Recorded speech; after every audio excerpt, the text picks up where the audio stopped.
Baik, Alhamdulillah. Bismillahirrahmanirrahim. Assalamualaikum warahmatullahi wabarakatuh. Waalaikumsalam warahmatullahi wabarakatuh. Alhamdulillah wa syukurillah wa la ilaha illallah wallahu akbar wa la hawla wa la quwata illa billahil aliyil azim. Alhamdulillah, para pemirsa, kita jumpa lagi dalam program yang baru mulai. Kita namakan programnya Bisa Mapan. Bisa Mapan adalah bincang santai menata kehidupan. Insya Allah pada kali ini, insya Allah ini hari Ahad, hari Minggu, 24 Ramadan. Ya. Itu kali ini kita kedatangan atau Alhamdulillah sudah berkenan untuk sharing bersama kita salah satu sahabat saya. Ya. Beliaunya saya cukup kenal dekat, beliau itu cukup energik, ya. Yang saya kenal beliaunya juga aktivitasnya cukup membawa hal-hal yang memang mudah-mudahan menjadi manfaat juga buat sesama, aktif juga di beberapa organisasi juga bareng-bareng kami mengadakan kegiatan. Nah, ini saya sapa Pak Joko Kurnianto. Assalamualaikum Pak Joko. Waalaikumsalam Pak Ustadz Radit. Gimana kabarnya? Baik, Alhamdulillah. Pak Joko juga ya? Alhamdulillah baik. Ya. Alhamdulillah baik. Ini udah buka puasa belum siang ini? Kalau di siang ini belum, nanti kita sama-sama Pak Joko. Enggak kan biar kuat sampai nanti maghrib. Jadi bisa buka puasanya biar kuat sampai maghrib. Iya. Aduh. Ini kalau dilihat-lihat ini Pak Joko ini apa itu namanya? Sekarang kan kita pengen sharing tentang materi bagaimana yang sedang trending Pak Joko. Kondisi pandemi terhadap masyarakat kita.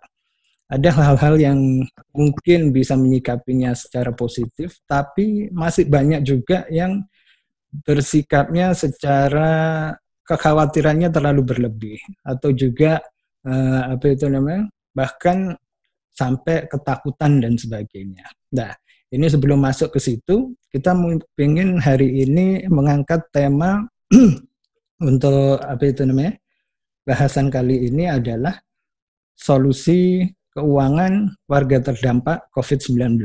Nah, Alhamdulillah Pak Joko Kurnianto ini background-nya adalah di praktisi keuangan, ya, sehingga harapannya bisa ngasih sharing, mungkin juga tips-tips atau saran-saran nanti buat pemirsa supaya tidak terlalu khawatir atau galau sekarang dengan kondisi yang ada sekarang. Nah, sekarang sebelumnya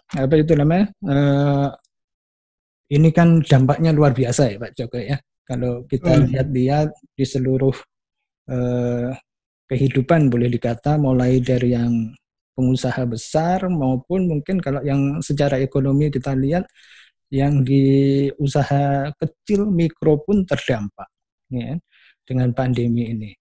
Alhamdulillah kalau dari sisi rupiah, mau nggak mau yang namanya virus ini kan juga makhluknya Allah, ya. Virus adalah salah satu makhluk Allah yang mungkin selama ini kita remehkan. Kita boleh dikata kita gagah, kita nggak lihat hal-hal yang kecil. Tapi di sini kita disentil sama Allah bahwa Allah nggak perlu kok ngasih sesuatu yang besar di hadapan kita. Hal yang kita nggak tampak aja kadang-kadang malah itu membuat kita kerepotan seperti sekarang. Banyak nggak perlu mengirim nuklir ya Pak Didit ya? Nggak perlu mengirim nuklir. Iya benar, daripada zaman dulu orang sudah mikirnya persenjataan, persenjataannya Allah lebih, subhanallah. Nah, oleh karena itu saya ingin Pak Oni mungkin berbagi, mungkin di awalnya bisa kasih sedikit saja keterangan dulu Pak Oni mungkin aktivitasnya apa supaya pemirsa nantinya juga lebih kenal, siapa tahu ketemu di jalan gitu terus habis itu wah Pak Joko apa kabar? Monggo silakan Pak Joko. Ya baik, Assalamualaikum warahmatullahi wabarakatuh. Terima kasih nih Pak Ustadz Radit sudah mengundang saya nih untuk bincang santai ya. Tadi acaranya Bisa Mapan ya? Iya. Betul. Ya, jadi Bapak-Ibu sekalian, jadi sebelumnya mungkin perlu saya perkenalkan, saya temannya Pak Ustadz Radit ini, mulai dari SMA ya Pak Ustadz ya. Ya, alhamdulillah. SMA, kuliah, sampai kemudian selesai itu pun juga sering ketemu, kita ngadain acara-acara bareng. Saya kebetulan setelah selesai kuliah itu hingga saat ini hampir semuanya, hampir seluruhnya saya habiskan berkecimpung di dunia keuangan. Betul. Dunia keuangan, baik saya pernah bekerja di salah satu bank juga, dan juga bekerja di salah satu lembaga negara yang terkait dengan keuangan. Betul. Jadi memang hampir seluruh waktu saya setelah dari lulus hingga saat ini tuh memang berkecimpung di keuangan. Dunia Itu dulu Pak. Alhamdulillah. Terus habis Jadi itu, sudah sekitar 24 tahun lah berkecimpung alhamdulillah. di sektor itu. Sudah ahli berarti ini Pak Oni. Enggak, ahli ini apa? Ahli ini aja, ahli merangkai-rangkai kata Pak. Iya Pak Oni. Pak ITW sebelum berlanjut nih, dampaknya juga dalam kehidupan Pak Oni, saya dengar Pak Joko ya, maaf Pak Oni. Iya. Ya. Apa itu namanya? Bahkan dengan adanya dampak pandemi ini, Pak Joko juga harus menjalankan tugas-tugasnya mungkin terpisah dari keluarga ya? Oh ya, jadi ini sekarang jadi lebih berat tantangannya. Sebelumnya itu memang saya ketika masih work from office, saya udah terpisah nih. Saya di Jakarta, keluarga saya di Surabaya. Seminggu sekali atau 2 minggu sekali saya selalu balik ke Surabaya untuk berkumpul bersama keluarga. Yeah. Nah sekarang ini jadi nggak bisa sama sekali. Jadi sudah memang berpisah kota, itu pun juga nggak bisa kembali karena aturan PSBB dan juga aturan kantor yang memang melarang untuk keluar dari tempat. Jadi semakin berat Pak Ustadz. Semakin berat. Ini artinya dari sisi sosial ya, dari sisi sosial. Mula saya sudah tiap harinya tidak bertemu, sekarang malah tiap minggunya nggak bertemu. Masya Allah, iya luar biasa ini perjuangannya ini paling enggak. Ya kan, kalau menurut Pak Ustadz kan bahasanya kan ini bagian dari apa namanya itu jihad gitu kan? Ya betul. Kalau jihad kan sekarang nggak harus dengan perang ya Pak Ustadz ya? Benar. Termasuk untuk keluarga ini masuk jihad juga karena untuk kehidupan keluarga. Iya. Kan? Jadi untuk bisa meringankan itu supaya kita tetap bisa tersenyum, ya kita anggap aja ini sebagai jihad, bagian dari jihad. Kalau dulu pendahulu kita jihad perang, sekarang kita jihad untuk menghadapi pandemi ini. Amin. Wah itu bagus tuh anunya. Apa itu namanya? Motivasinya. Nah, sekarang kita bisa masuk Pak Joko untuk dari apalagi sebagai praktisi keuangan ya. Tentunya paham dengan apa yang menjadi kebijakan-kebijakan yang dikeluarkan oleh pemerintah, paham juga insya Allah Pak Joko dengan fenomena yang marak terjadi di masyarakat. Ya, ini mungkin Pak Joko bisa berbagi juga kira-kira dari sisi Pak Joko ini sudah optimal enggak sih yang dilakukan dan bagaimana ini masyarakat kadang-kadang masih sering salah paham. Itu yang pertama. Terus habis itu yang kedua, mungkin karena belum ngopi, Pak. Benar. Biasanya kan orang-orang di truk-truk itu kan bilang ngopi dulu supaya nggak gagal paham. Gitu. Benar. Nah, itu berarti yang disampaikan oleh Pak Ustadz tadi mungkin banyak yang masih belum ngopi. Iya, bisa jadi seperti itu. Yang kedua juga mungkin kira-kira sekarang kan banyak ya, karena boleh dikata roda perekonomian terganggu dari level atas sampai bawah. Juga kadang-kadang yang dari sisi rumah tangga aja untuk katakanlah bayar cicilan aja orang-orang sudah kesulitan atau terkendala. Nah ini dari 2 poin ini mungkin Pak Joko bisa beri masukan-masukan yang agak panjang sehingga memberi satu pencerahan buat yang menyaksikan nantinya. Silakan Pak Joko. Ya, makasih Pak Ustadz. Jadi sebelum saya mengarah ke yang dituju oleh Pak Ustadz tadi ya, tadi di awal sempat disampaikan bahwa ini mulai dari yang ekonomi besar hingga terkecil kan semuanya terdampak nih. Jadi disampaikan oleh Pak Ustadz di depan. Nah, saya hanya ingin menggambarkan untuk bisa lebih memudahkan nanti ke belakangnya, penjelasan saya di belakang. Jadi memang fenomena pandemi ini memang tidak terkecuali memberikan dampak terhadap semuanya. Betul. Kalau saya ibaratkan, itu kita berada dalam satu pohon kelapa atau pohon apapun lah yang bisa menjulang tinggi itu. Mungkin sebagian orang suka dengan analogi perahu di dalam lautan. Kan dalam lautan itu kan besar ya. Luas, sementara kapal dan perahu kan beda-beda tuh. Jadi kita semuanya berada dalam satu lautan, tetapi beda kapal. Ada yang kapal kecil, ada yang kapal besar, ada kapal sedang. Dampaknya beda-beda. Nah, tapi kalau saya lebih senang menggunakan analogi sebuah pohon. Pohon itu kan dari yang paling bawah, setelah akar, itu kan pasti besar tuh. Besar, semakin ke atas semakin mengecil, sedang, kecil, sampai kemudian paling tingginya itu hanya ranting, hanya kemudian daun, yang rantingnya itu kemudian bercabang lagi menjadi ranting yang kecil, cabang lagi ranting. Nah, itu saya ibaratkan sama seperti itu. Perekonomian kita ini, dan saya yakin di dunia manapun, di belahan dunia manapun, pasti mengalami dalam satu negara itu punya kondisi seperti itu.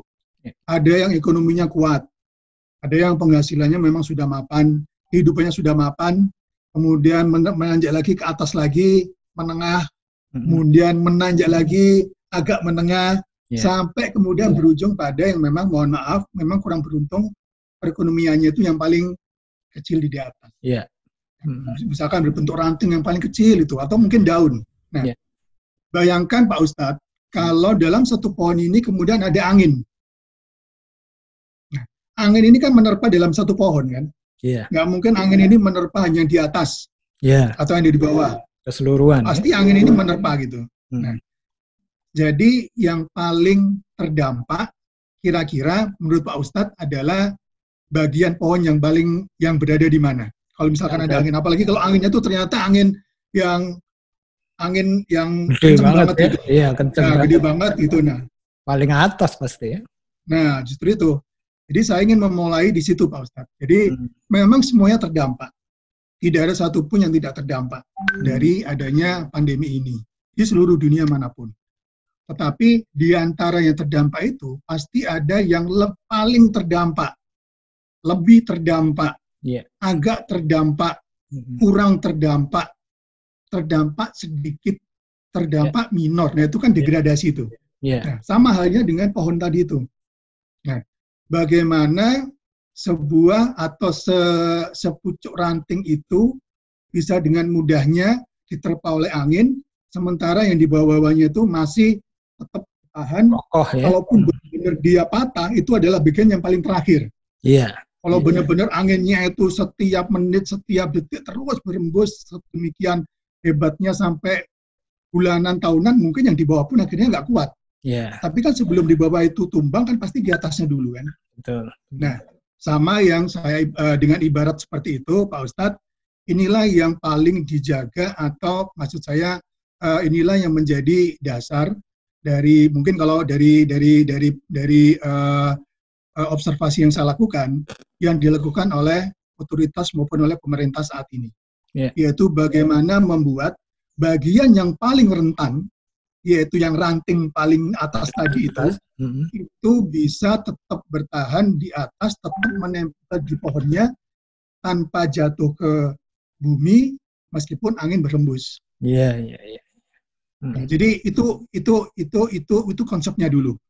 Jadi pasti fokus dari otoritas, fokus dari pemerintah, fokus dari institusi keuangan, itu pasti pertama kali yang dirujuk adalah bagaimana bisa membuat kuat ranting di atas sambil memperkuat yang di bawah. Karena bagaimanapun juga kan yang di bawah ini kan mensuplai kan yang di atas. Betul. Makanan kan berasal dari akar nih. Kemudian ke pohon yang paling bawah, ke atas sampai ke ranting. Jadi yang diupayakan pasti bagaimana membuat ranting yang paling atas itu kuat, tidak mudah jatuh, artinya tidak mudah gugur, sambil memperkuat yang batang yang di paling bawah ini, sehingga bisa tetap menopang yang di atas. Gitu. Jadi itu adalah filosofi atau konsep dari apa yang dilakukan oleh, kalau saya perhatikan, yang dilakukan oleh otoritas maupun pemerintah, dan saya pikir ini pun juga dilakukan di negara-negara lain. Nah, konteksnya di Indonesia, Pak Ustadz, saya melihat apa yang dilakukan oleh pemerintah, Bank Indonesia, pemerintah dalam ini bisa Kementerian Keuangan, kemudian bisa Kementerian Perdagangan, Perindustrian, dan lain-lain, termasuk juga Bank Indonesia dan OJK serta LPS, saya pikir sudah mengarah ke sana. Kita bisa lihat, Pak Ustadz, bahwa misalnya nih, baru-baru saja Kementerian Keuangan dengan otoritas fiskalnya memberikan insentif atau memberikan keringanan perpajakan bagi perorangan yang bekerja. Jadi ada itu perorangan yang bekerja di sektor tertentu, itu tidak dipungut pajak terlebih dahulu, sehingga penghasilannya utuh. Jadi tidak dikenakan pajak sampai dengan periode kesekian dari sisi fiskal. Kemudian juga memberikan insentif perpajakan untuk usaha UMKM. Yang paling terakhir ini, baru tanggal 9 kemarin kalau saya baca di media, dikeluarkanlah PP, Peraturan Pemerintah nomor 23. Di situ salah satunya adalah akan memberikan subsidi bunga kepada sektor UMKM. Jadi itu dari sisi kebijakan fiskal ya, dari sisi Kementerian Keuangan atau dari sisi pemerintah.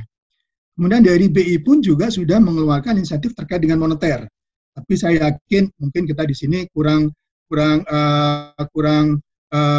interest kalau terkait dengan moneter, karena biasanya terkait dengan inflasi, terkait dengan suku bunga, segala macam. Pasti tertariknya nih, saya yakin Ustadz pun juga pasti tertariknya adalah apakah ada keringanan bunga, apakah ada insentif pajak, pasti itu yang diinginkan kan? Yang dampaknya langsung ke kita. Gitu. Kalau moneter itu dampaknya tidak langsung ke kita ini, pasti melalui mekanisme industri keuangan dahulu sampai kemudian baru mengarah ke yang final usernya. Tapi kalau yang dilakukan oleh pemerintah pasti langsung mengena kepada perorangan, kayak tadi insentif pajak langsung. Pendapatan kita jadi lebih banyak karena tidak dipotong pajak misalkan untuk yang bekerja di sektor tertentu. Nah, tadi subsidi bunga juga akan dilakukan. Saat ini sudah digodok kalau tidak salah, kalau saya baca di media sedang akan dibuat KMK-nya atau keputusan Menteri Keuangannya. Kita tunggu semoga subsidi bunga ini bisa benar-benar diterapkan. Amin. Kemudian dari sisi keuangan, dari sisi regulator atau dari sisi otoritas keuangan, dalam hal ini OJK. OJK pun juga sepanjang yang saya amati, saya observasi, memang sejak bulan akhir Februari, kemudian awal Maret, kemudian hingga saat ini pun juga mengeluarkan serangkaian ketentuan-ketentuan yang tadi saya sampaikan, bagaimana membuat ranting-ranting yang di ujung ini, termasuk ranting-ranting yang kecil di atas, di bawahnya ini tetap kuat. Nah, ada ketentuan Pak Ustadz, jadi di mana OJK itu bisa memperbolehkan lembaga jasa keuangan, dalam hal ini bank, dan lembaga pembiayaan atau leasing lah, biasanya disebut leasing, itu bisa memberikan restrukturisasi kredit atau pinjaman kepada debiturnya. Nah, jadi sebelum OJK mengeluarkan yang disebut relaksasi, itu ketika bank atau lembaga pembiayaan melakukan restrukturisasi kredit, itu syaratnya cukup berat. Jadi sebuah debitur atau seorang debitur itu bisa direstrukturisasi kalau misalnya sudah dalam kondisi tertentu gitu. Jadi apabila benar-benar sulit baru kemudian direstrukturisasi. Gitu. Tapi dengan adanya relaksasi ini itu dimungkinkan, tanpa adanya kondisi seperti itu dimungkinkan bank melakukan restrukturisasi. Restrukturisasi dalam bentuk apa? Misalnya peninjauan suku bunga, bisa jadi suku bunganya diturunkan, bisa jadi kemudian penundaan pembayaran pokok, bisa jadi jangka waktunya di-extend, bisa jadi angsurannya ditunda, itu macam-macam bentuk restrukturisasinya. Intinya adalah bagaimana mereka yang terdampak dari pandemi ini dan juga sebagai debitur bank ataupun lembaga pembiayaan itu masih mempunyai keleluasaan atau ruang yang cukup bagi dia untuk ambil nafas. Kasarannya gitu. Jadi ini yang menjadi jadi ini yang saya lihat OJK memberikan suatu relaksasi yang bisa memberikan nafas kepada industri, khususnya sektor kecil atau UMKM. Jadi kalau tidak ada restrukturisasi itu, Pak Ustadz, mungkin bank akan menjalankan sesuai dengan yang perjanjian awal. Yang sudah kamu harus bayar sekian, kamu harus bayar pada tanggal sekian, tidak ada keleluasaan. Dengan adanya relaksasi ini, bank diberi keleluasaan. Nah, yang saya baca di koran maupun di medsos itu adalah kemudian jadi salah tangkap, Pak Ustadz, di kalangan masyarakat. Dikiranya adalah otomatis. Benar. Itu dikiranya adalah otomatis. Padahal ini adalah request basis. Jadi artinya debitur yang terdampak, misalnya nih, Pak Ustadz, saya, teman-teman yang lain punya usaha, atau kita kredit mobil, atau kita kredit motor, kita kredit untuk usaha sambel misalnya, kemudian terdampak, kita nggak otomatis dapat restrukturisasi. Kalau belum mengajukan. Betul, Pak Ustadz. Ini yang kadang-kadang dipahami berbeda. Benar. Jadi tetap harus mengajukan pada bank atau kepada leasingnya. Filosofinya gini, Pak Ustadz, kenapa kok harus mengajukan? Ya, karena kan membutuhkan persetujuan ya. Nah, sementara siapa yang tahu debitur itu? Kalau tidak perusahaannya. Iya, benar. Pak Ustadz pinjam atau punya pinjaman syariah misalnya di bank syariah A gitu. Ketika mengajukan penundaan atau mengajukan restrukturisasi, yang lebih tahu kondisi Pak Ustadz siapa? Pasti banknya kan? Atau mungkin leasing syariahnya mungkin. Iya, betul. Sama seperti ini. Jadi ketika kita merasa kita terdampak, maka kita pun datang kepada bank, datang kepada lembaga pembiayaan atau leasing untuk bisa mengajukan. Nanti bank atau lembaga pembiayaan lah yang kemudian melakukan assessment. Apakah terhadap debitur pengaju ini, terhadap aplikan ini layak untuk diberikan restrukturisasi. Kalau memang layak, seperti apa bentuk restrukturisasi yang cocok untuk debitur ini? Iya. Jadi memang ini harus diluruskan ini, baru paham. Jadi itu Pak Ustadz. Jadi ini diberikan paling lama dalam jangka waktu 1 tahun. 1 tahun, oke. Jadi intinya adalah pengajuan ini berdasarkan aplikasi, berdasarkan permohonan. Dan permohonan lewat aplikasi jadi ya? Bisa lewat aplikasi, bisa lewat online, bisa. Pasti bank itu udah mempunyai channel. Jadi yang diatur di dalam ketentuan OJK itu, kalau saya nggak salah memahami adalah kepada bank atau kepada perusahaan leasing itu diberikan kebebasan. Untuk bisa membuat SOP atau mekanisme tersendiri. Kalau misalkan lewat online, bagaimana caranya? Kalau misalkan lewat telepon, bagaimana caranya? Kalau harus mengajukan form, bagaimana caranya? Karena kan sekarang ini sangat dibatasi pertemuan face to face kan? Jadi pasti mereka harus mempunyai mekanisme yang memadai, mekanisme yang dibuat untuk bisa memudahkan. Nah itu yang kita harap, yang mungkin diharapkan dari para regulator itu, para pengambil keputusan adalah bagaimana memudahkan debitur ini untuk mengajukan permohonan. Dan kembali lagi, permohonan ini adalah diajukan karena memang bank yang akan mengetahui, nih, apakah dia akan setuju atau tidak. Kalaupun disetujui, bagaimana bentuk kemudahan atau restrukturisasi yang diberikan kepada si usaha itu. Jadi saya pikir baik yang dilakukan oleh OJK maupun Kementerian Keuangan, kemudian langkah-langkah yang diambil oleh Bank Indonesia dan juga LPS tentunya saya pikir akan selalu mengarah ke sana. Nah di sisi yang lain, Pak Ustadz, tadi selain menggarap yang rantingnya ini juga menggarap yang batang gedenya nih. Batang gedenya juga. Batang gedenya nih. Karena bagaimanapun juga kan batang gedenya ini kan juga perlu dikuatkan. Misalnya nih, pegawai itu kan berada di ranting yang atas mungkin sampai menengah, sementara yang punya usaha itu kan yang di bawah, di batang gedenya. Bisa diibaratkan bagaimana kalau batang gedenya ini dibiarkan crop, ya tetap aja kan di atas diselamatkan, tapi batang gedenya keropos tetap aja akan jatuh. Yang lain, terhadap banknya pun, kalau saya pahami, kalau saya observasi, terhadap banknya pun, terhadap lembaga pembiayaan pun juga diberikan insentif. Tapi itu dengan bahasa-bahasa yang mungkin kurang tertarik lah bagi Pak Ustadz atau bagi pemirsa, karena pasti dari sisi bank lah. Misalnya nih, ketika melakukan restrukturisasi, kalau ketentuan yang semula tidak ada relaksasi, maka kolektibilitasnya itu maksimal hanya dihargai atau dihitung atau dises sebagai kurang lancar. Tapi kalau sekarang ini, meskipun barusan direstrukturisasi, tetap kualitasnya lancar, Pak Ustadz. Lancar. Misalkan nih, kita punya pinjaman, kita punya pembiayaan dari Bank Syariah A. Nah, kemudian kita mengajukan restrukturisasi. Disetujui nih, misalnya disetujui penundaan pembayaran bunga selama 1 tahun misalnya. Berarti kan kita sebagai debitur diuntungkan sudah ada nafas nih, bisa punya nafas tambahan nih. Di sisi yang lain, banknya itu menggolongkan kita tetap lancar, Pak Didut.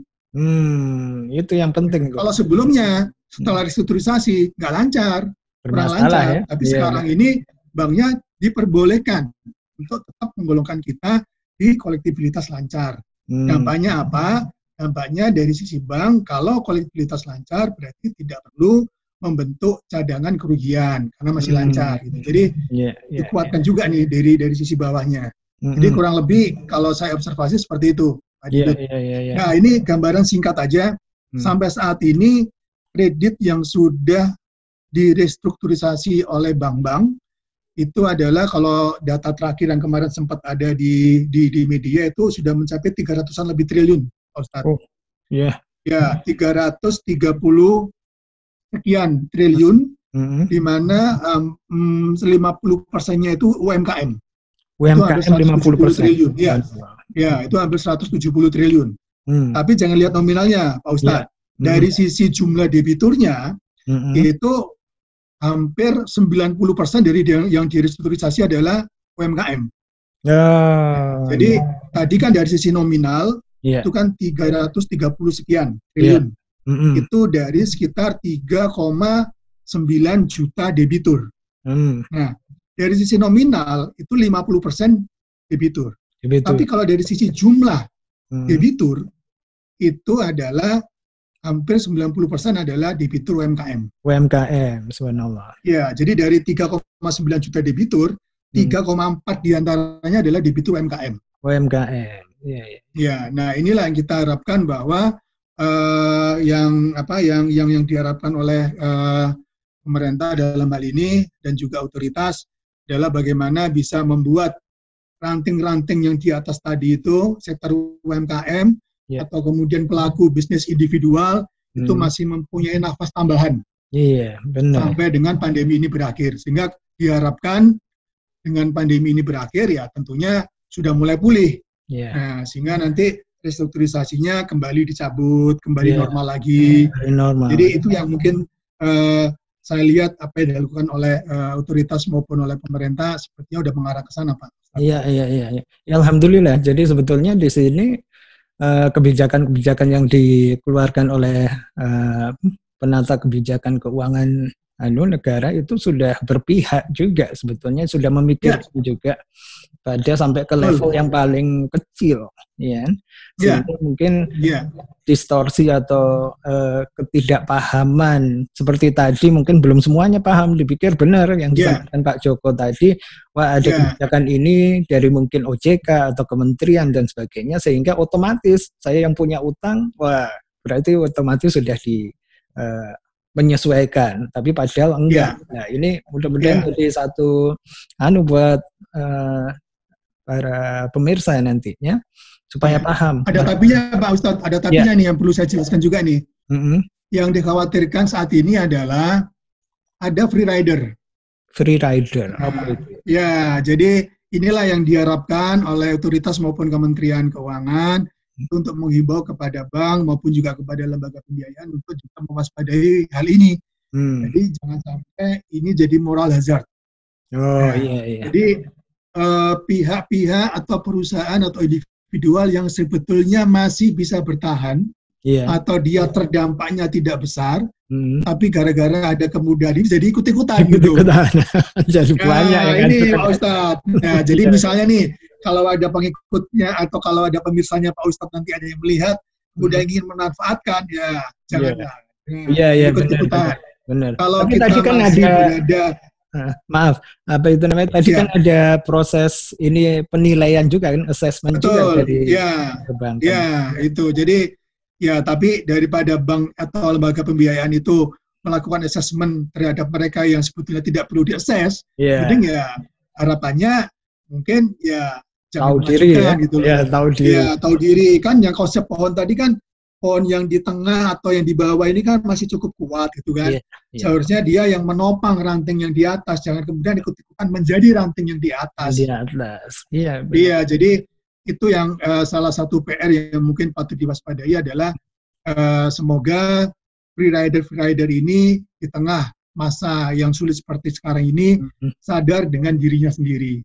Bahwa saya kan selama ini masih mampu. Misalnya nih, pegawai yang memang masih menerima gaji, kemudian dia mempunyai kredit, dia tetap bisa membayar, ya jangan ngajuin lah. Jangan ngajuin, gajinya tetap kok. Kan? Nah, gajinya tetap bisa diterima gitu. Kemudian ada perusahaan lain nih, perusahaan yang misalnya nih, justru di masa sekarang ini justru makin banyak omsetnya nih. Misalnya perusahaan alat kesehatan misalnya, perusahaan alat apa gitu. Nah, itu kan makin besar omsetnya. Ya jangan ikut-ikutan ngajuin restrukturisasi. Dia harusnya membantu bank, bisa tetap memberikan pendapatannya gitu, sehingga bank tetap juga bisa bertahan gitu. Itu yang mungkin diwaspadai Pak Ustadz. Benar-benar. Tapi alhamdulillah juga ya, sekarang itu memang nantinya mungkin kita semuanya nggak bisa berharap bahwa akan kembali normal seperti yang dulu, ya. Dalam artian kan dampaknya ini luas. Kalaupun katakanlah virusnya sudah Allah panggil lagi, misalnya, kamu udah kelamaan di Jakarta atau Surabaya, misalnya, balik aja sini ke aku. Tapi dampaknya kan masih panjang ini. Saya yakin secara ekonomi tidak bisa langsung pulih, sehingga ada sekarang yang para ahli ataupun beberapa narasumber yang lain sempat sampaikan bahwa kondisi kita harus siap dengan kondisi new normal akhirnya, ya. Anunya seperti itu. Nah, kembali pada kita memang masing-masing untuk lebih mawas diri, lebih tahu diri, karena semuanya saling berkaitan.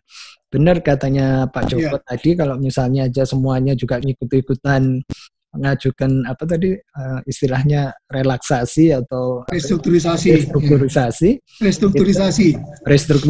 ya, itu berarti kan ya mau nggak mau ada batas kemampuan juga kan dari pihak perbankan ataupun mungkin juga keuangan negara. Jadi memang harus saling sadar diri lah. Toh itu kalau umpamanya ini semuanya sudah bebas lagi, ya semuanya akan kembali senang, kembali bahagia karena kondisi. Terus kemudian tadi sudah diberikan secara nggak langsung, jadi sudah satu paket ini Pak Joko jelaskan ya, dampaknya juga ke teman-teman individual, terutama rumah tangga ataupun UMKM, baiknya melakukan tindakan seperti apa atas kondisi yang ada di pandemi sekarang ini. Nah, sekarang mungkin yang berikutnya Pak Joko bisa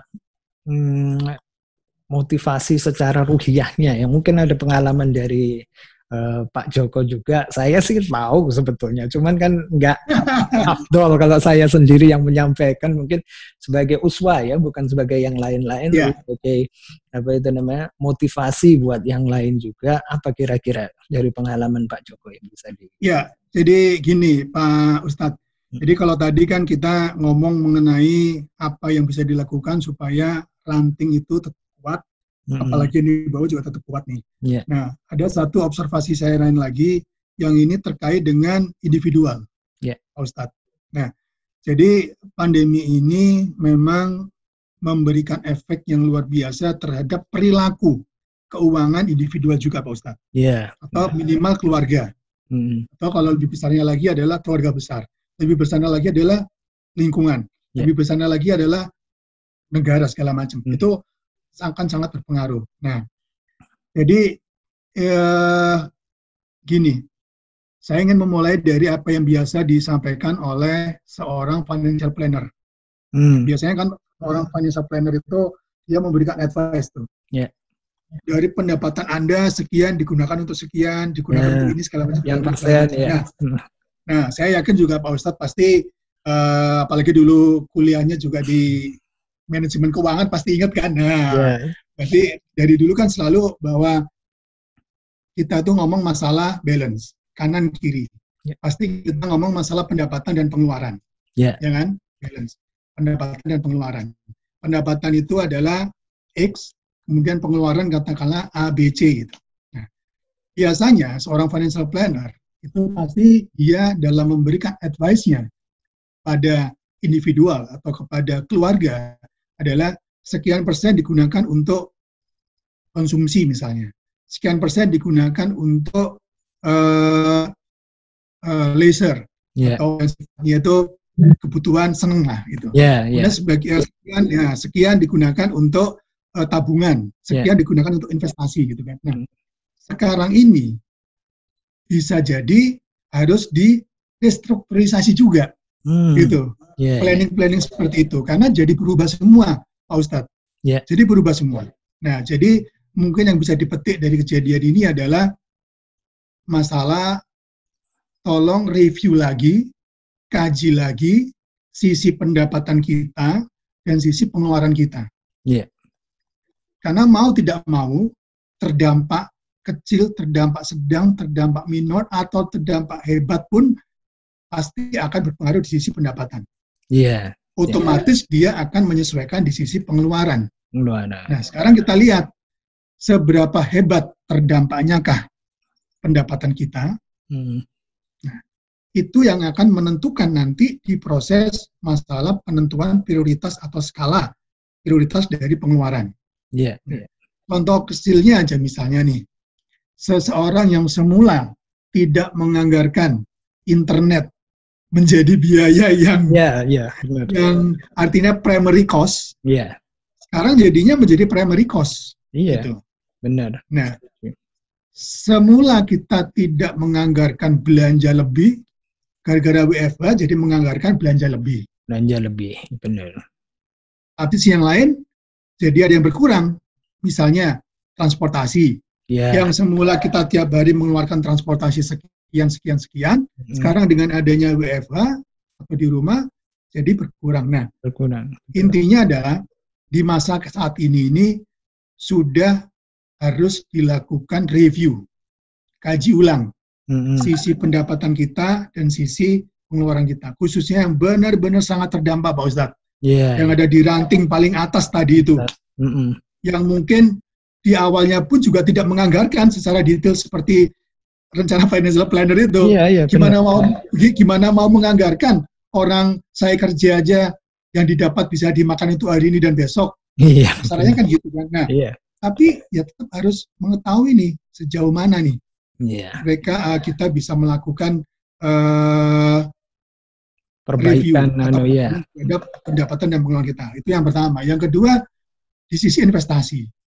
Mungkin saat ini banyak individual, banyak keluarga yang mungkin investasinya diturun.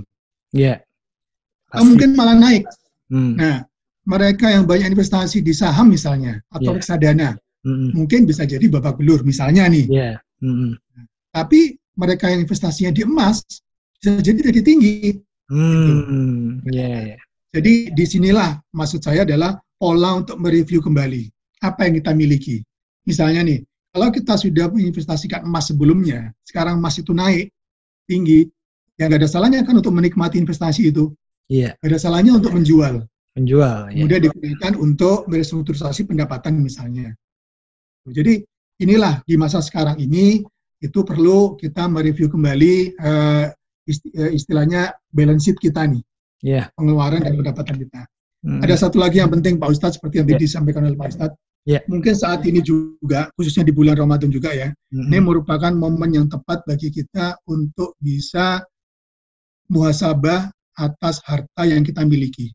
Nah, benar. Masuk juga masalah bagaimana kita mengeluarkannya. Nah, bisa jadi hasil muhasabah kita adalah, bisa jadi kalau misalnya nih, ternyata investasi kita itu ternyata drop banget, bisa jadi itu adalah hasil investasi yang kita peroleh dari harta yang mungkin kita tidak sadari adalah yang di mata Allah mengetahui mungkin tidak halal, misalnya gitu ya. Nggak bersih. Tetapi nggak sadar. Iya. Nah, kita muhasabah. Jadi ini adalah momen yang tepat untuk muhasabah. Karena kan sebetulnya harta ini adalah salah satu yang ada dalam Al-Quran yang dibahas di dua sisi. Dari mana didapat dan bagaimana membelanjakannya. Betul. Kalau yang lain mungkin hanya salah satu, hanya satu sisi. Misalnya ilmu. Ilmu itu pasti yang dibahas di situ kebanyakan adalah bagaimana kau tularkan ilmu itu kepada orang lain sehingga lebih bermanfaat. Tapi tidak dibahas mengenai bagaimana mendapatkan ilmu. Waktu juga demikian. Bagaimana kau habiskan waktu hidupmu untuk kebaikan. Tapi kalau harta, ini sepertinya dibahas dua-duanya. Bagaimana cara mendapatkannya dan bagaimana kita mengeluarkannya. Saya yakin mungkin Pak Ustadz juga sangat paham. Ini pun juga yang saya dapatkan pada saat ceramah minggu yang lalu ya. Bahwa kalau kita ngomong harta saja, harta, mal, kalau bahasa di Al-Qurannya adalah mal, itu disebut sebanyak 86 kali di Al-Quran, dalam 70-an sekian ayat, kemudian dalam 30-an sekian surat. Jadi intinya adalah disebut 86. Tapi turunan dari itu, harta yang halal, itu hanya disebutkan 30. Harta yang toyib hanya disebutkan 19. Maknanya apa? Maknanya adalah kalau hanya mencari harta, gampang. Lebih sulit adalah mencari harta yang halal. Karena hanya disebutkan sedikit. Nah, daripada yang disebutkan harta. Lebih sulit lagi adalah yang toyib. Karena hanya disebut 19 kali. Masya Allah. Nah, jadi disinilah kemudian mungkin kita bermuhasabah. Bahwa bagaimana kita bisa memastikan bahwa harta yang kita peroleh, uang yang kita peroleh, atau apapun yang sifatnya material yang kita peroleh itu memang benar-benar diperoleh bukan dengan hanya kita peroleh aja, tapi dengan halal dan toyib. Jelas itu soalnya. Betul. Harta kalau umum disebut berkali-kali karena memang dalam tanda petik mudah mendapatkannya. Lebih disortir lagi yang halal, lebih sedikit. Lebih sulit lagi adalah yang toyib, lebih sedikit lagi. Nah, demikian pula pengeluarannya, sedekah. Nah, sedekah juga disebutkan di dalam Al-Quran. Ada sekitar kurang lebih 70-an sekian gitu disebutkan dalam Al-Quran. Nah, ini kan membawa dampak bahwa sebetulnya sedekah, zakat, ini adalah sesuatu yang harus kita keluarkan untuk membersihkan harta yang kita dapatkan tadi kan. Nah, yang kita harapkan Pak Ustadz, yang diharapkan setelah ini adalah new normalnya adalah new normal untuk melakukan sedekah dan mendapatkan harta yang halal. Yang halal, ya. Itu yang diharapkan oleh semua pihak dan mungkin bisa jadi ini adalah jalan dari Allah. Karena kalau nggak diingatkan seperti sekarang ini, mungkin masih malas orang itu melakukan sedekah. Misalnya nih, masih hitung-hitungan lah. Padahal jelas kan, dibalasnya berapa coba? Di dalam Al-Quran, 700 kali lipat. 700 kali. Tapi sudah diberikan insentif seperti itu saja, orang masih enggan. Akhirnya ya sudahlah. Mungkin ini kan Pak Ustadz lebih tahu nih. Siapa tahu manusia ini sudah diberi insentif pun juga masih malas. Udah sekalian aja lah saya ginikan aja gitu. Coba sekarang kan di mana-mana bisa coba. Artinya kita sebetulnya punya kemampuan gitu. Bayangkan Pak Ustadz ketika ada berita kemarin ketika seorang maestro musik kita Didi Kempot meninggal, sebelumnya kan dia melakukan penggalangan dana itu. Subhanallah. Nah, subhanallah dalam waktu 3 jam, 4 jam terkumpul 7, sekian M. Bayangkan. Itu kan karena kondisi seperti sekarang ini kan. Nah, berarti kan itu hikmah yang diperoleh dengan adanya kondisi seperti sekarang ini. Nah, yang diharapkan mungkin adalah inilah yang menjadi new normal nantinya. Amin. Nah, inilah yang diharapkan menjadi new normal. Jadi kalau tadi Pak Ustadz menyampaikan bagaimana new normalnya nanti. Oke lah, kalau new normal terkait dengan bisnis mungkin sudah orang udah pasti paham. Tapi yang mungkin pelajaran yang mungkin kita bisa adopsi di sini adalah bagaimana kita bisa menjadikan yang kondisi sekarang ini, artinya giroh kita untuk bersedekah, giroh kita untuk care terhadap sesama, itu menjadi new normal nantinya. Amin. Mantap tuh. Itu Pak Ustadz kalau dari pandangan saya yang mungkin hanya secuil dari Pak Ustadz ini. Masya Allah, ya Alhamdulillah. Ya itu tadi kita sudah dapat review sebetulnya pemirsa yang dirahmati Allah. Mulai dari hal yang sifatnya global, ya, kondisi yang sebetulnya sudah dilakukan, kepedulian, kebijakan-kebijakan yang sudah dilakukan oleh ulil amri sebetulnya. Dalam hal ini adalah pemerintah melalui jajarannya, apakah itu dari Kementerian Keuangan maupun dari lembaga-lembaga keuangan negara lainnya, sampai pada saran-saran tips bagaimana kita mengatur keuangan. Itu penting itu Pak Joko. Saya juga akhirnya disadarkan alhamdulillah lewat Pak Joko, kita harusnya jangan cuman mengharapkan sesuatu itu tanpa kita introspeksi diri kita, termasuk dari lembaran penataan keuangan keluarga kita, ya. Itu semuanya perlu dirubah. Akhirnya juga yang paling penting memang berbagi pada yang lain, ya. Sedekah pada yang lain. Dan jangan lupa beberapa hari lagi insya Allah kita memasuki Syawal, sudah berakhir Ramadan, kita harus keluarkan apa yang menjadi sedekah wajib kita atau zakat kita. Nah, ini hal yang kecil yang luar biasa, subhanallah, sudah disampaikan oleh Pak Joko. Mudah-mudahan benar ini menjadi kondisi new normalnya kita. Ya. Mudah-mudahan yang menyaksikan ini benar-benar kita bisa mulai. Karena yang mulai siapa? Bukan dari orang lain, tapi dari kita dulu. Ininya seperti itu.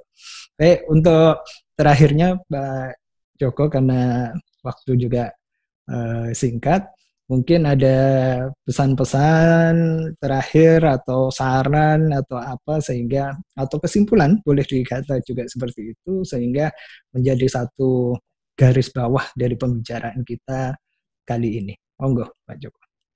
Ya Pak Ustadz, terima kasih. Jadi sebetulnya tadi udah banyak ya yang memang saya sampaikan, tapi mungkin yang perlu digarisbawahi adalah kalau memang ada individual, kalau memang ada usaha terdampak dan memang insentif itu sudah ada, manfaatkan insentif itu.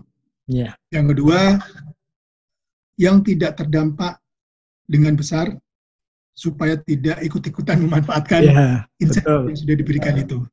Bisa tetap. Kemudian betul. Terus kemudian yang tidak kalah pentingnya Pak Ustadz, karena ini juga di bulan Ramadan, bulan di mana penuh berkah, bulan di mana diturunkannya rahmat dan maghfirah dari Allah Subhanahu wa taala. Tidak henti-hentinya selalu para ustadz selalu menyampaikan pendapatnya, menyampaikan ajakannya untuk kita semua dalam melakukan muhasabah. Nah, tentunya kalau karena ini kaitannya dengan financial, maka muhasabahnya dalam muhasabah harta. Karena bisa jadi kembali lagi ini adalah rahasia Allah. Ini adalah kegoiban Allah yang kita sendiri tidak tahu apa maksud Allah di balik semua ini. Tapi mungkin yang bisa kita lakukan adalah inilah mungkin menjadi momen yang pas bagi kita untuk melakukan muhasabah, terutama muhasabah harta, karena kaitannya dengan keuangan ya Pak Ustadz ya siang ini ya. Muhasabah harta. Apakah harta yang kami peroleh, saya sendiri juga selalu mengingatkan saya sendiri, bukan saya menceramai orang lain, bukan, saya mengingatkan diri saya sendiri Pak Ustadz, bagaimana terus menerus melakukan muhasabah harta. Karena bagaimanapun juga hisab tetap berjalan buat kita kan. Pasti. Seberapa besar harta kita miliki, seberapa kecil harta yang kita miliki, seberapa banyak yang kita keluarkan harta kita, ada hisabnya. Sebelum hisab itu dilakukan oleh yang Maha Kuasa, kenapa kita nggak melakukan dalam tanda petik hisab versi kita, muhasabah versi kita. muhasabah harta kita. Apakah kita sudah memperolehnya dengan halal, dengan toyib yang tadi itu, dan apakah kita sudah mengeluarkannya dengan benar. Benar. Kemudian yang jelas adalah financial planning. Yang terakhir Pak Ustadz, ini sangat penting dalam kondisi apapun. Dalam kondisi jaya sekalipun, yang namanya perencanaan itu sangat penting. Saya hanya mengingatkan mungkin Pak Ustadz juga sempat baca ini viral ini. Ada kejadian seseorang yang sebetulnya sudah mempunyai gaji yang cukup besar, bahkan mungkin sangat besar ya, 80 juta, tapi dia sekarang malah jadinya terpelanting dengan kondisi seperti sekarang ini. Karena apa? Karena dia mempunyai hutang yang sangat luar biasa. Betul. Dia punya utang untuk membeli rumah yang bagus, untuk membeli mobil yang bagus, kemudian gaya hidupnya pun, lifestyle-nya pun juga sudah cukup di atas. Sehingga begitu kemudian perusahaan itu mengistirahatkan dia tanpa ada suatu perencanaan yang matang, dia kerepotan Pak Ustadz. Limpungan. Jadi sebetulnya ini bukan hanya melanda mereka yang berpenghasilan pas-pasan ataupun sedang, tapi yang berpenghasilan besar pun itu bisa terdampak kalau tidak mempunyai perencanaan yang matang. Iya, betul. Kembali lagi, kita gabungkan Pak Ustadz antara duniawi dan surgawi, bagaimana kita mempunyai perencanaan yang matang, tapi diikuti dengan muhasabah harta yang memadai. Insya Allah semuanya thayyib. Itu dulu Pak Ustadz. Alhamdulillah sudah lengkap ini kita dapat share dari Pak Joko. Alhamdulillah memang kalau semua ini ini kesempatan memang. Benar yang disampaikan Pak Joko tadi, kesempatan buat kita untuk muhasabah. Ya. Karena kondisi seperti ini sih insya Allah kita cuma disentil saja sama Allah. Ya. Disentil, kamu selama ini lupa. Intinya seperti itu. Tapi Allah juga berfirman dalam salah satu ayatul Quran, ya kan, di suratul Baqarah yang paling akhir itu bahwa la yukallifullah nafsan illa wus'aha. Allah nggak akan membebani makhluknya di luar kemampuan, dalam hal ini manusia. Jadi insya Allah masih lihat kita mampu, ya. Kita mampu untuk keluar dari masalah ini. Karena di balik kesulitan pasti ada kemudahan di surat yang lain. Ya. Inna ma'al usri yusra. Inna ma'al usri yusra. Itu malah Allah sebutkan 2 kali. Jadi kita tetap optimis. Tapi nggak cuma optimis aja, tapi ada ikhtiarnya. Ikhtiarnya seperti apa yang tadi disampaikan oleh Pak Joko, itu salah satunya. Jadi kita jangan merasa di atas angin dulu, tetap perlu husnudzon sama Allah, tetap. Iya kan? Tapi bukan berarti bahwa aku pasrah aja nanti Allah pasti hilangkan lagi wabah atau pandemi ini. Nah, harus ada perubahan-perubahan yang Allah ingin lihat dalam diri kita sehingga Allah tahu, oh ini makhlukku sudah bertaubat. Intinya seperti itu. Pemirsa, alhamdulillah ini tadi cukup lengkap Pak Joko. Terima kasih banyak. Mudah-mudahan jadi catatan amal juga buat Pak Joko. Mudah-mudahan Allah lindungi semua apa yang menjadi langkah-langkah Pak Joko dalam beraktivitas, lindungi juga keluarga, demikian juga pemirsa sekalian yang ada di channel ini, sehingga menjadi satu introspeksi bersama. Habis itu dijaga juga ibadah-ibadah kita, semuanya kita keluarkan seperti tadi disampaikan oleh Pak Joko, apa yang menjadi haknya orang lain, ya, peduli pada orang lain, ya. Insya Allah ini semuanya akan bisa kita lewati dengan aman. Amin. Mungkin seperti itu Pak Joko untuk pertemuan kali ini. Alhamdulillah. Mohon maaf Pak Didut kalau ada yang salah yang saya sampaikan. Mohon maaf kalau ada kata-kata yang memang pernah keluar dari saya yang mungkin kurang tepat, mungkin bisa menyinggung seseorang atau siapapun, tidak ada maksud apapun. Dan kalau itu benar datangnya dari Allah, dan kalau itu salah murni dari saya. Amin, insya Allah seperti itu. Terima kasih banyak Pak Joko. Mudah-mudahan lain waktu kalau umpamanya diundang-undang lagi masih berkenan berbagi apa yang menjadi motivasi buat jamaah ataupun pemirsa. Kalau perlu bukan hanya berdua, sama satu lagi dengan siapa gitu. Siap supaya lebih marak nantinya ya. Atau bikin webinar sekalian nantinya suatu saat. Jadi satu. Saya pikir Itu aja untuk kali ini pemirsa semuanya. Mari kita jadikan ini menjadi muhasabah atau introspeksi kita bersama untuk menjadi insan yang lebih baik, untuk menata lagi langkah-langkah ikhtiar kita, ibadah-ibadah kita, sehingga Allah ridho agar segala sesuatu yang sudah kita lakukan, Allah ampuni semua dosa-dosa kita bila mana kita ada salah di masa lalu yang membuat Allah nggak suka, ya, sehingga Allah kemudian pada akhirnya bukakan pintu rizki, pintu kebahagiaan dunia akhirat buat kita semua. Demikian. Amin ya rabbal alamin. Amin ya rabbal alamin. Demikian dari saya. Sekali lagi terima kasih Pak Joko. Billahi taufik wal hidayah. Wassalamualaikum warahmatullahi wabarakatuh.